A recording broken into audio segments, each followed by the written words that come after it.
Mistérios antigos.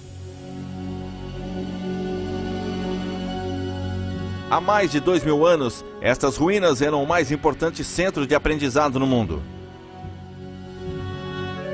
Aqui homens descobriram pela primeira vez o tamanho da Terra e contaram as estrelas no céu.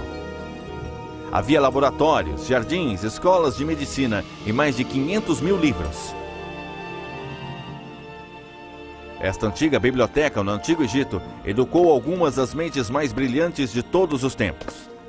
Estas ruínas podem conter os segredos de séculos de conhecimento. As sementes de nossa cultura atual foram plantadas nestas velhas galerias em Alexandria.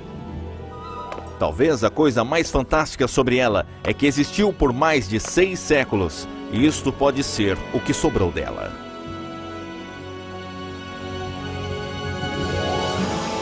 A Biblioteca de Alexandria.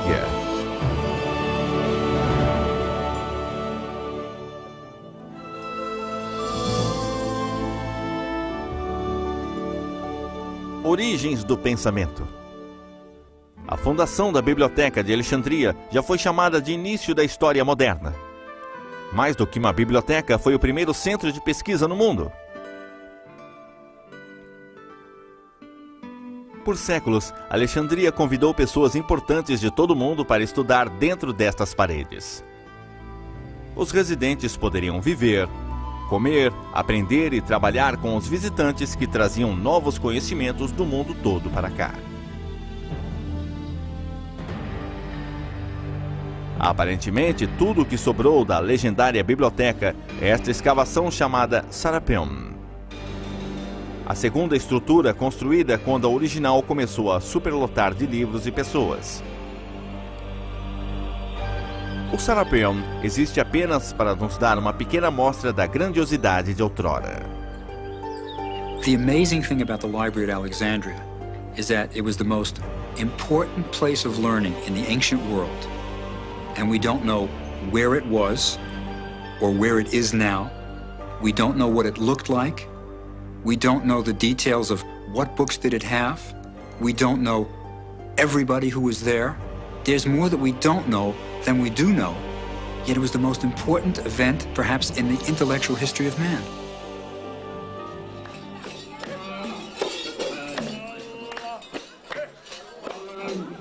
Mais de 3 milhões de pessoas vivem na atual Alexandria, em sua maioria seguidora do islamismo. As antigas ruas estão lotadas de lojas e prédios junto às antigas ruínas.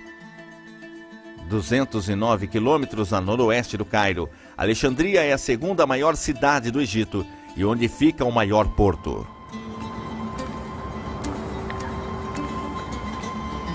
Mais de 3 milhões de pessoas vivem hoje nessa cidade. No século IV a.C., neste refinado porto natural chamado Ilha de Faros, atracou o ilustre conquistador Alexandre o Grande. Quando Alexandre fundou a cidade em 332 a.C., ele escolheu este lugar para sua fundação. O mar Mediterrâneo, a Ilha de Faros e a proximidade com o rio Nilo a tornaram uma excelente base naval. O porto natural permitia fácil acesso para todas as nações no crescente Mediterrâneo. Mercados dispersos e outras civilizações estavam acessíveis. Alexandria foi idealizada para ser o novo centro do pensamento, cultura e atividade do mundo. Quando Alexandre o Grande olhou para o porto vazio, o que ele visualizou para a cidade que batizaria com seu nome? Por que o guerreiro Alexandre se importaria com uma biblioteca?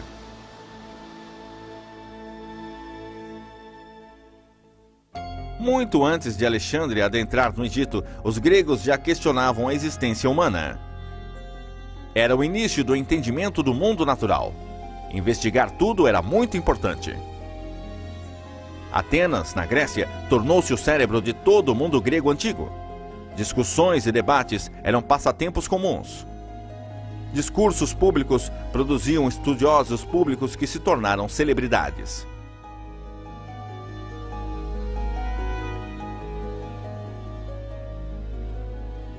No século V e IV a.C., homens como Sócrates, Aristóteles e Platão trabalhavam em Atenas. Eles eram a popular e controversa política da época. Seus ensinamentos pioneiros fundaram o pensamento moderno. Mas o que estes primeiros grandes pensadores têm em comum com um dos maiores generais, Alexandre o Grande?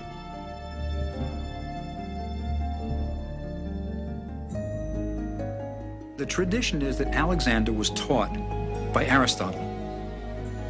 And Aristotle, of course, was taught by Plato, who in turn was taught by Socrates. Plato and Socrates believed that the senses mislead you, that if you can see it, you shouldn't really believe it. They believed in eternal, unchanging truths, which are known by the mind, not by the senses. Aristotle turned this around. Aristotle said, no, nothing enters the mind except through the senses. And he, in turn, taught Alexander the Great. Alexandre nasceu para ser o governante da Macedônia, o estado que mais crescia no mundo grego antigo. Naturalmente, o rei Felipe queria o melhor tutor para educar seu filho. Assim, com 13 anos, Alexandre, futuro o Grande, foi confiado a Aristóteles. O filósofo preencheu o jovem guerreiro com uma grande paixão pelo estudo. Educated men are as much superior to uneducated men as the living are to the dead. The fate of empires depends on the education of youth. Aristotle the philosopher, 4th century BC. Alexandre aprendeu que o conhecimento é um instrumento para o poder. Em sua aventura para conquistar o mundo, uma década depois, Alexandre carregou uma cópia da Poética de Aristóteles e da Ilíada de Homero para a batalha. Um guerreiro que também era um poeta. Lançando seu grande exército sobre a Ásia, Índia Ocidental, o talentoso e jovem comandante inspirava admiração. Sua campanha para derrubar o Império Persa o fortaleceu diante do mundo antigo, ganhando o apoio de exércitos, reinos e países.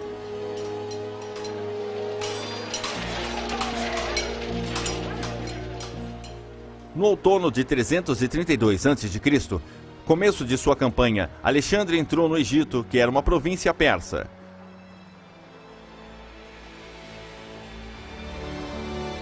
Assim, o Egito tomou Alexandre como um libertador da opressão persa. Aceito como governante, ele foi coroado faraó do Egito.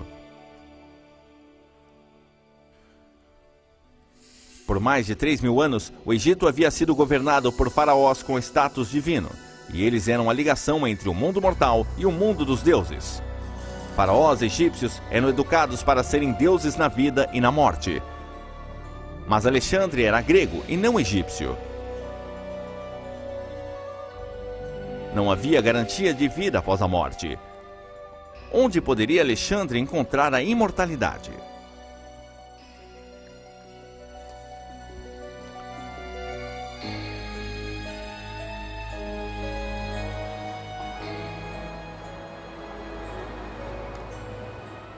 No deserto do Saara, Alexandre viu escondido o oráculo da maior divindade, o grande deus egípcio Amon. Seria ele cria do rei Felipe ou do próprio deus Amon?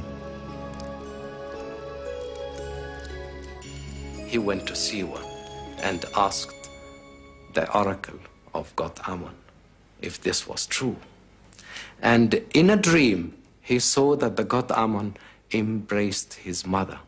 So this was an assurance, a confirmation of the claim. And then he asked his father, God Amon, if he would require him to do anything. And the answer came also in a dream. King, I am God Amon speaking to you. Go and found an illustrious city at the site of the island Pharos. He immediately carried this out.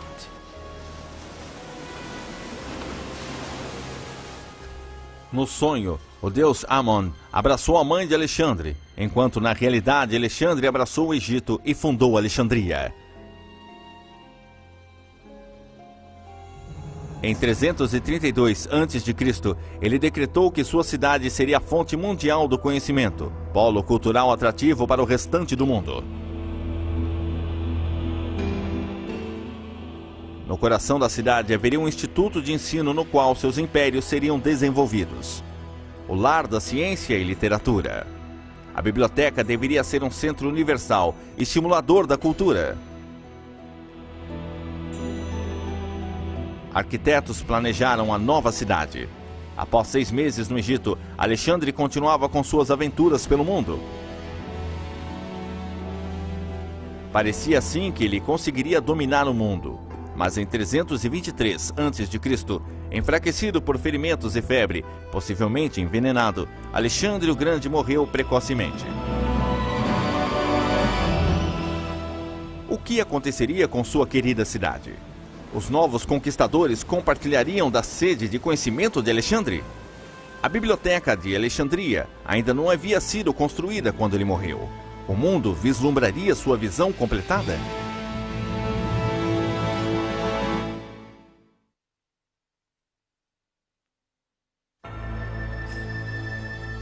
A nova dinastia. Com a fundação de Alexandria, um novo período de glória nasceu para a história grega. Era o nascimento de uma nova liderança, uma nova forma de pensar.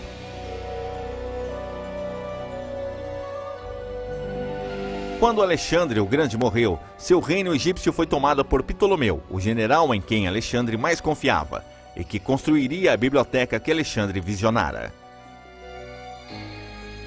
Ptolomeu I iniciou uma dinastia, uma série de reis da mesma família que governariam o Egito por quase 300 anos. Ptolomeu I fez de Alexandria a capital do Egito, mas ainda assim a capital enfrentava desafios de invasores poderosos. They competed with one another in power, in wealth, and grandeur. One field of competition was culture. And Ptolemy wanted his city not to be only a capital of a powerful country, but a center of enlightenment, of knowledge, and of learning. Os habitantes originais de Alexandria eram cidadãos egípcios comuns, a guarda macedônia, uma grande comunidade judaica e alguns imigrantes gregos.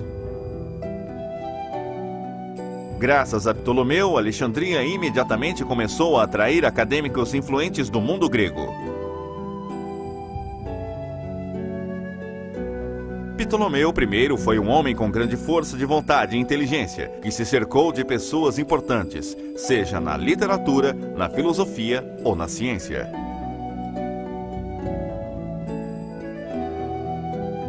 O arquiteto Dimitrios de Phaleron ajudou Ptolomeu a planejar o novo centro. Tijolos, templos quebrados e esfinges em pedaços encontravam-se sobre a única parte inteira da instituição.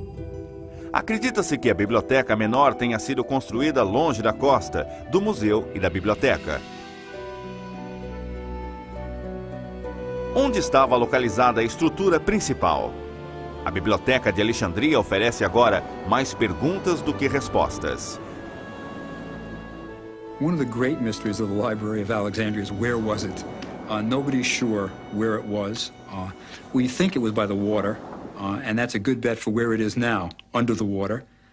We also don't know what it looked like. There are no contemporary accounts that really give a description of what the library was like. So we really wonder, what did the thing look like? Did it have 2 stories? Did it have 3 stories? Was it dark? Was it well lit? There are a lot of things we don't know about the library. A biblioteca principal provavelmente foi construída perto do porto, na porção nobre do setor grego de Alexandria. Acredita-se que tenha sido próximo ao local chamado de Bruchon, ou museu. Era uma fundação real. Muitos estudiosos estavam na folha de pagamento do rei. Ptolomeu estava muito orgulhoso de sua biblioteca.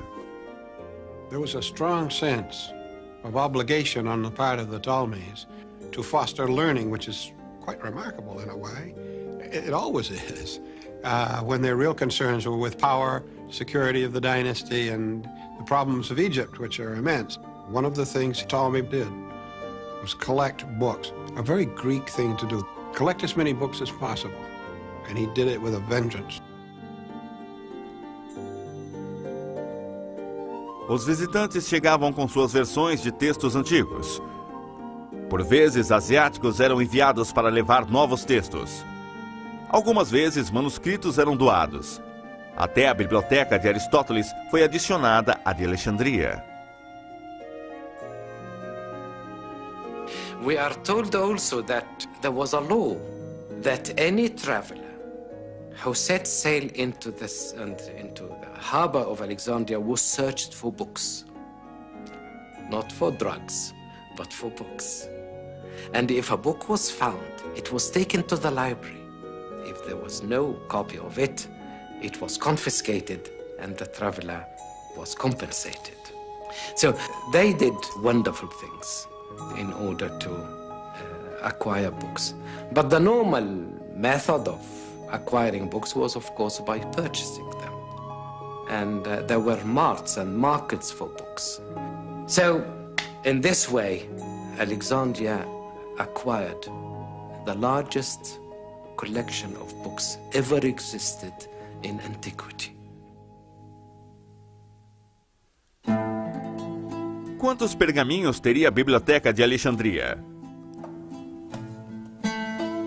A ideia de Ptolomeu era ter tudo o que já foi escrito no mundo grego e mais. A biblioteca secundária, Serapion, é conhecida por ter mais de 300 mil títulos. Mas com o passar dos tempos, essa coleção ficou maior. We don't know how many books there were. The best authority I know of says about 400, 500,000, which is an awfully big library by anybody's standards. But counting books is a very inexact science. Muitos manuscritos antigos não foram simplesmente guardados na Biblioteca de Alexandria, mas utilizados em pesquisas e como referência em trabalhos de estudiosos. Livros de valor incalculável foram copiados por escribas locais e trocados por outros com os comerciantes do mundo antigo. Alguns dos trabalhos mais importantes do mundo antigo teriam se perdido se não tivessem sido copiados em Alexandria.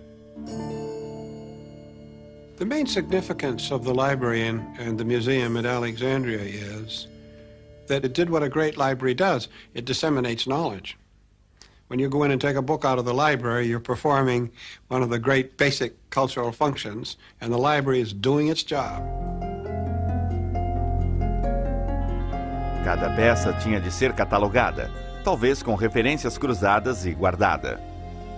Os bibliotecários deveriam ser capazes de recolocar as obras utilizadas e, ao mesmo tempo, reorganizá-las com a chegada de novos textos.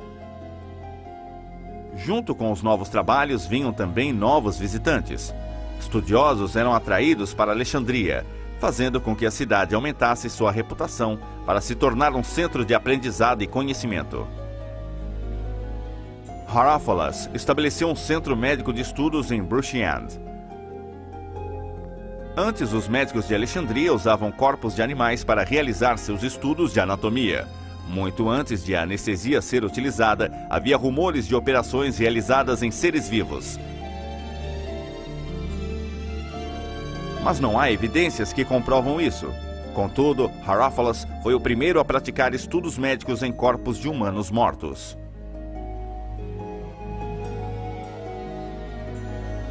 The Greeks were prohibited from doing dissection by tradition.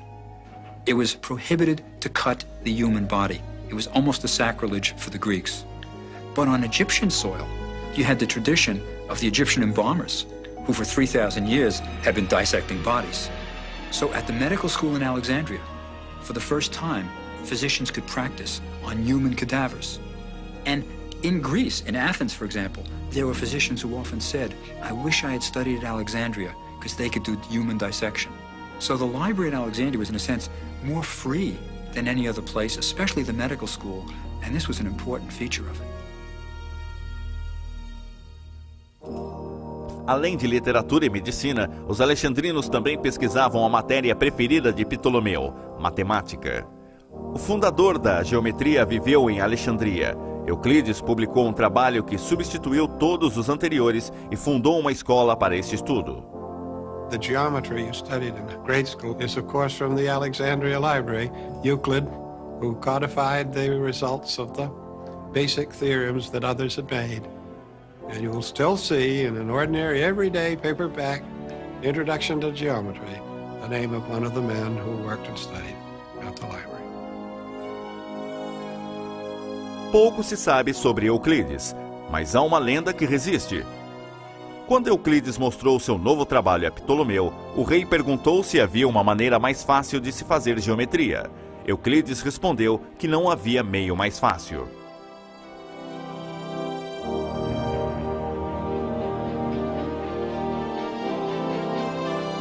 Ptolomeu trabalhou incansavelmente para construir a biblioteca, mas enquanto envelhecia, ele planejava preparar seu filho para governar a terra dos faraós. E quando Ptolomeu morreu em 283 a.C., Ptolomeu II tornou-se o imperador do Egito. A grande dinastia ptolomaica continuaria por mais 300 anos, até a morte de Cleópatra. Como a dinastia ptolomaica deixaria sua marca na Biblioteca de Alexandria?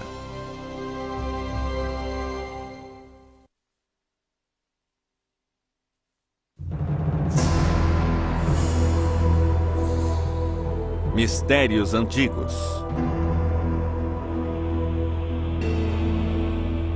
O segundo Ptolomeu completou os desejos de seu pai e de Alexandre o Grande, e a Biblioteca de Alexandria floresceu no terceiro século a.C. Ptolomeu II governou com sua irmã e durante seu reinado a Biblioteca e o Museu de Alexandria cresceram e prosperaram. Foi a Era de Ouro de Alexandria.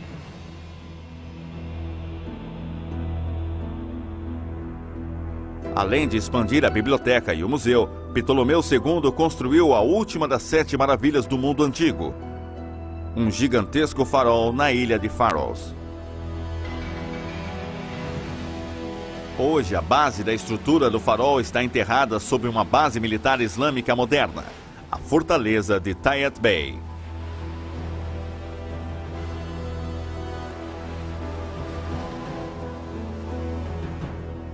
Na era ptolomaica, porém, os viajantes que passavam por Alexandria viram o primeiro farol arquitetonicamente projetado na história.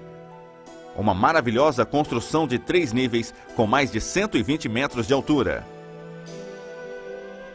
Eram necessárias enormes quantidades de combustível para acender o farol. Os antigos podem ter queimado esterco de animal para formar uma poderosa iluminação de boas-vindas de Alexandria para o mundo.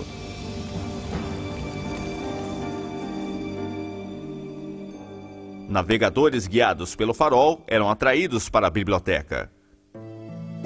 Quais maravilhas encontraram nos muitos pergaminhos?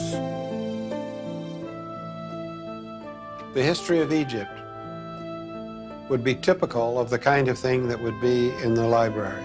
Histories and records and literature would be an example of the kind of records necessary for a scholar to do research with. The difficulty was, of course, that there were 2 languages involved, Egyptian and Greek. But the basic language of the libraries was almost completely Greek, for this was a Greek ruler, a Greek court, a Greek culture imposed on the incredibly old civilization of Egypt. A biblioteca guardava todo tipo de literatura. Todos os grandes filósofos deveriam estar representados, inclusive Diógenes. Ele foi inspirado por um camponês que vivia simploriamente. Quando jovem, Diógenes deixou de usar copos para beber com as mãos. Depois, libertou-se de todas as comodidades mundanas.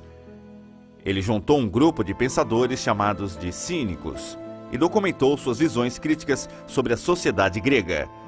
Diógenes acreditava que não se poderia confiar em nenhum homem.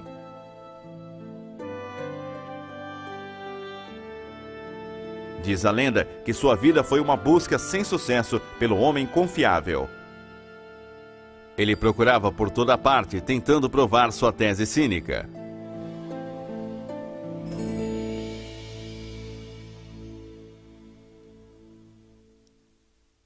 A filosofia de Diógenes, o cínico, era apenas uma fração da imensa coleção da biblioteca. The library in Alexandria was really unique in an important way. It was eclectic. They wanted everything. It wasn't just Greek culture that they were collecting.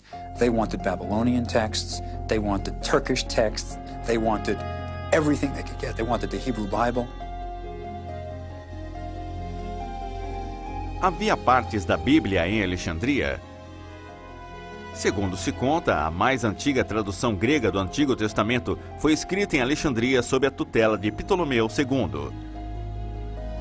Disse que ele reuniu 70 estudiosos judeus para simultaneamente traduzir e copiar o livro das leis hebraicas. The text was in Hebrew, but in Alexandria there was a great and very large Jewish community. It seemed that that community was very quickly Hellenized, and that Hebrew was no longer comprehensible to them. So a Greek version was required, and it was made in Alexandria. Nomeado pelo número de estudiosos que o copiaram, o Septuagésimo tornou o Antigo Testamento acessível para muitas pessoas e foi a base para muitas outras traduções da Bíblia.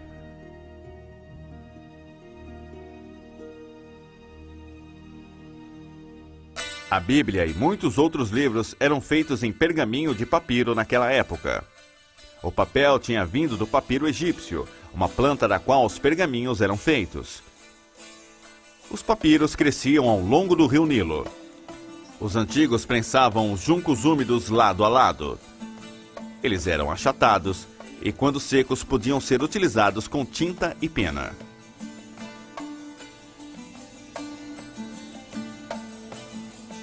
It took a long time for a scribe to finish a book, and I don't think they looked on labor, of course, the way we do. We would go crazy trying to copy another book in longhand on papyrus, but it was a famous profession, and some scribes rose to be important people. Of course, in those days, to be able to read and write was almost magical.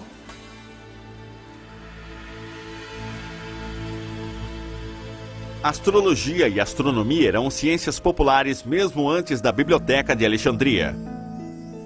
Muitos dos antigos acreditavam na influência dos astros na vida cotidiana. The belief was, of course, that as above, so below. What happened in the heavens influenced what was on Earth. So astrology was part of astronomy, and astronomers were astrologers, and astrologers were astronomers. In order to predict what happened on Earth, you had to accurately observe what happened above. Em Alexandria, Aristarco foi o primeiro a perceber que a Terra girava em torno do Sol. 100 anos depois, foram demarcadas as primeiras 1000 estrelas e calculou-se a duração do ano solar com uma margem de erro de 7 minutos.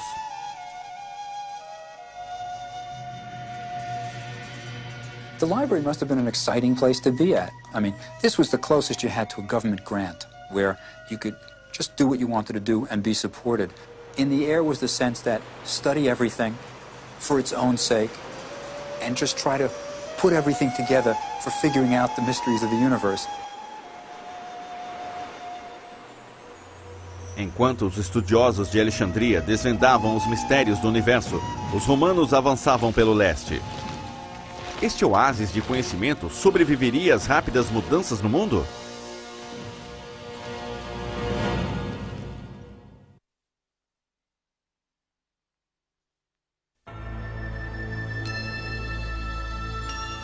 O último faraó.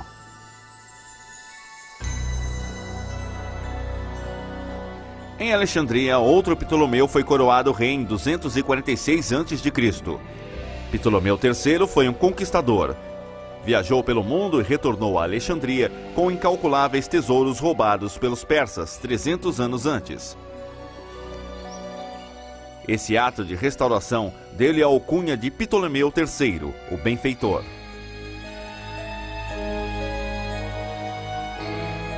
Sob seu reinado, a tradição do aprendizado cresceu por mais uma geração. cerca de 235 a.C., a posição de chefe da biblioteca foi ocupada por Erastótenes. Mantendo a linha de pensamento tradicional, ele também foi tutor da família real. 40 anos mais tarde, Erastótenes era habilitado em muitas áreas da poesia à ciência.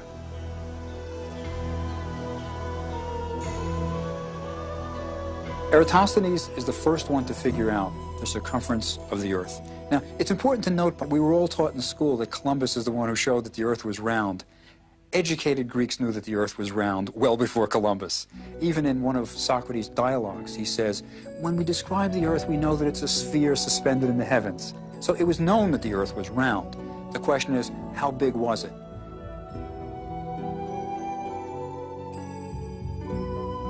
Observando as projeções das sombras em Alexandria e no sul do Egito ao meio-dia do mesmo dia e calculando seu tamanho e sua relação com as distâncias entre as duas cidades, Erastótenes foi capaz de descobrir a circunferência da Terra.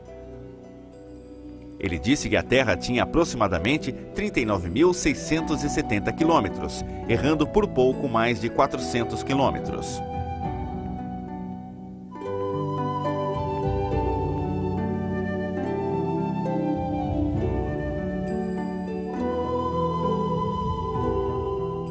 Um contemporâneo de Aristóteles, Arquimedes, foi um visitante de Alexandria, talvez um dos mais celebrados matemáticos da antiguidade.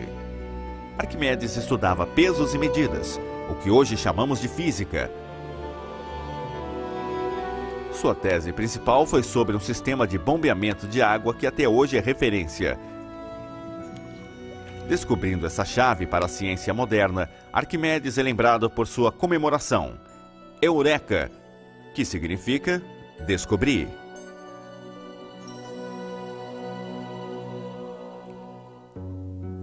Deixando Alexandria, Arquimedes retornou para sua terra, Siracusa, na Sicília, e continuou seus estudos e invenções. Quando Siracusa foi conquistada em 212 a.C., Arquimedes foi morto por soldados romanos. Disse que ele estava resolvendo um problema de matemática quando foi morto.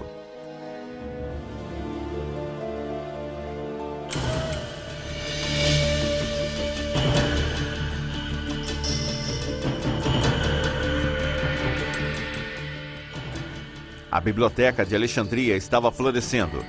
Em 250 a.C., enquanto o resto do mundo estava em conflitos por terra. Na metade do terceiro século a.C., o calendário maia era aperfeiçoado na região mexicana de Yucatán. Enquanto em Roma, o público presenciava a primeira competição de gladiadores. Em Rhodes, outra maravilha do mundo antigo foi construída. Uma estátua de 30 metros chamada Colosso.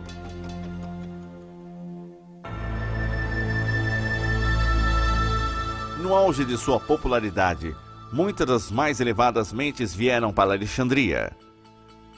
Mas com o tempo, o brilho da biblioteca começou a apagar. O reinado do quarto Ptolomeu marcou o início do declínio da dinastia e da biblioteca.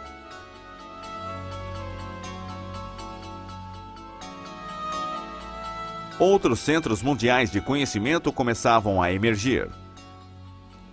Próximo ao mar Egeu, outra biblioteca começava a competir com Alexandria em esplendor e cultura.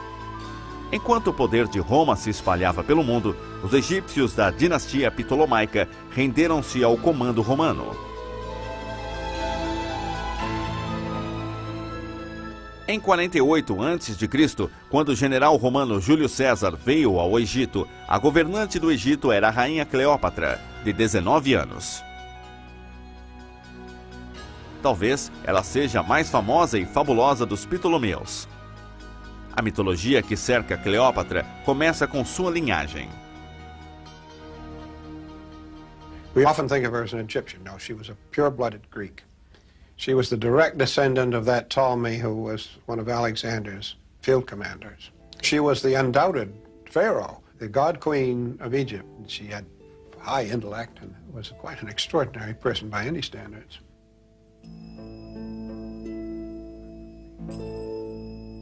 Cleópatra enfrentou Júlio César sem medo, embora ele tenha vindo para invadir o Egito. Assim, a rainha Cleópatra tentou conquistar o coração de César. Quando se encontraram pela primeira vez, acredita-se que ela apareceu nua em sua frente e desarmou o conquistador romano com seu charme e sua lábia.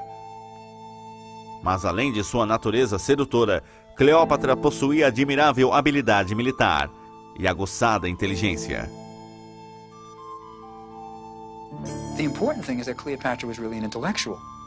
Of all the Ptolemies, Cleopatra was the only one who could speak Egyptian. It was known that she could greet the people who came to her court in their own languages, and probably when Caesar came and when Antony came, she could talk to them in Latin. So Cleopatra would have had an active interest in the library, almost certainly, as an intellectual. There are even traditions that Cleopatra wrote works which might have been in the library. Durante o reinado de Cleópatra, podemos conseguir as primeiras pistas para o início da destruição da Biblioteca de Alexandria. Quando Cleópatra lutou pelo poder do Egito contra seu irmão, César estava a seu lado e se viu envolto em uma guerra civil em Alexandria. A marinha de César não era páreo para a de Alexandria, e logo ele se viu encurralado no porto.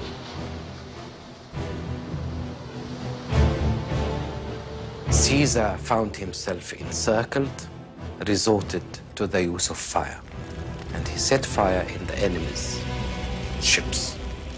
The fire destroyed ships at sea and in the docks. And here the account of Caesar himself stops.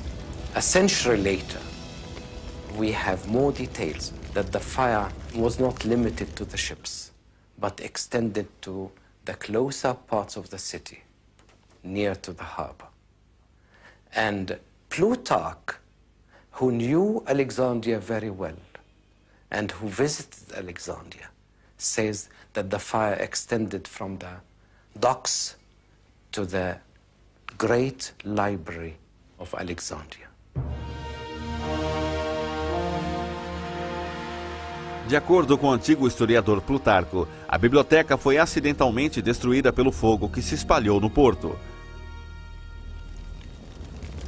Mas alguns historiadores modernos acreditam que o fogo destruiu apenas algumas partes da biblioteca que continham pergaminhos. Teria a Biblioteca de Alexandria se reerguido das cinzas e continuado com sua tradição de ensino? Após a morte de César em 44 a.C., seu sucessor, Marco Antônio, ofereceu a Cleópatra milhares de livros de uma biblioteca rival. Esta oferta talvez tenha sido para suprir os livros queimados por César. Marco Antônio, como seu antecessor, apoiou Cleópatra contra seus opositores em Alexandria. Mas em 31 a.C., os dois foram derrotados. Marco Antônio se suicidou e Cleópatra mais tarde também o fez. Diz a lenda que ela deixou uma cobra morder seu seio e logo depois sucumbiu ao seu veneno e morreu.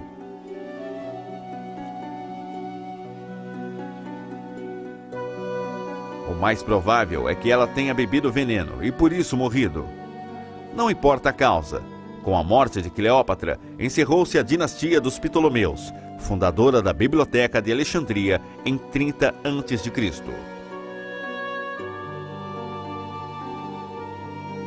Se a guerra civil e o fim da dinastia não destruíram a biblioteca, o que destruiu?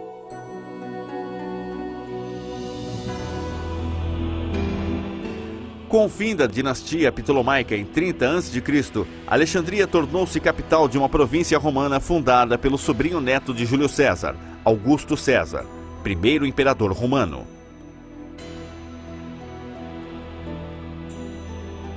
Nesta época, Alexandria era lar de mais de 300 mil pessoas. A cidade sentiu o renascimento do poder que havia faltado na última metade do século, mas sob a influência romana, a biblioteca não floresceu como no passado.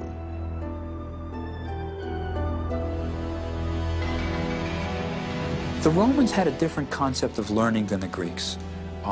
They weren't into it for its own intellectual enterprise, for the sensuousness of just pure learning, of pure reason. So the Romans, when they come in, they love the trappings, they like being mummified, they love the idea of immortality, but supporting the library is another thing.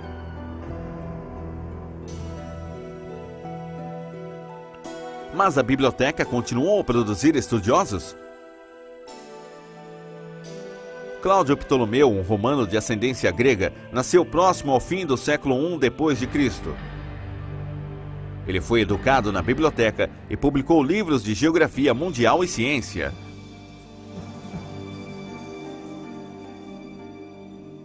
Usando os estudos de Hiparco, Cláudio escreveu livros de astronomia e astrologia.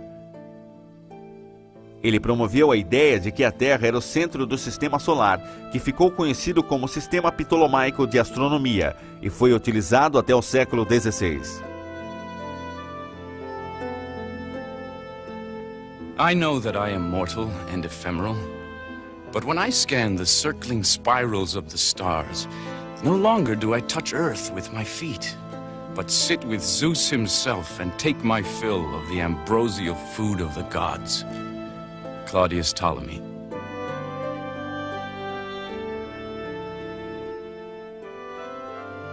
Cláudio viveu durante um período de relativa paz no Império Romano. Mas em 200 depois de Cristo, Alexandria enfrentou um ataque e foi invadida. Os grandes tempos de conhecimento e aprendizado haviam passado para sempre.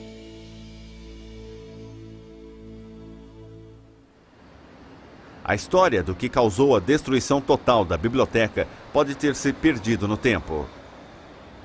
Descrições de fontes diferentes não coincidem entre si e com historiadores modernos. O assunto ainda é controverso.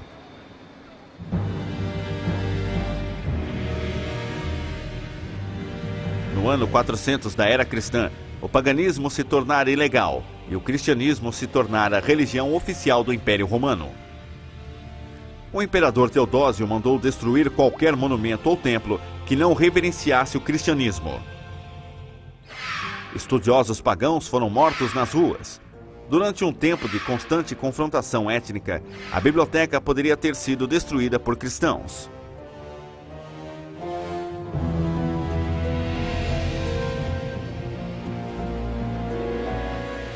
Em 616, Alexandria foi invadida e os persas conquistaram o Egito. No mesmo século, conquistadores árabes chegaram à terra dos faraós. Foi aí que a biblioteca foi finalmente destruída?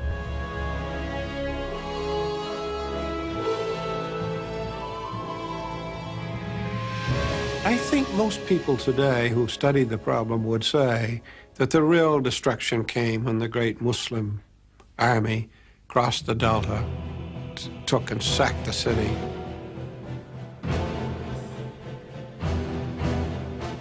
Alexandria foi rendida pelos árabes, que decretaram que se houvesse qualquer livro na biblioteca que contradissesse a fé islâmica, ele seria destruído. E se eles apoiassem a fé, eram desnecessários e seriam destruídos. De qualquer modo, diz a lenda que os árabes ordenaram que todos os livros da biblioteca fossem queimados.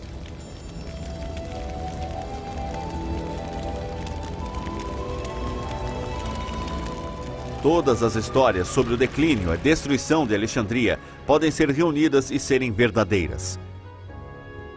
Talvez a grande instituição tenha caído aos poucos. César ateando fogo, falta de verbas, Revolução Cristã, invasão islâmica e, finalmente, o clima da cidade portuária, contribuindo para a perda da maior coleção de livros e pergaminhos da antiguidade.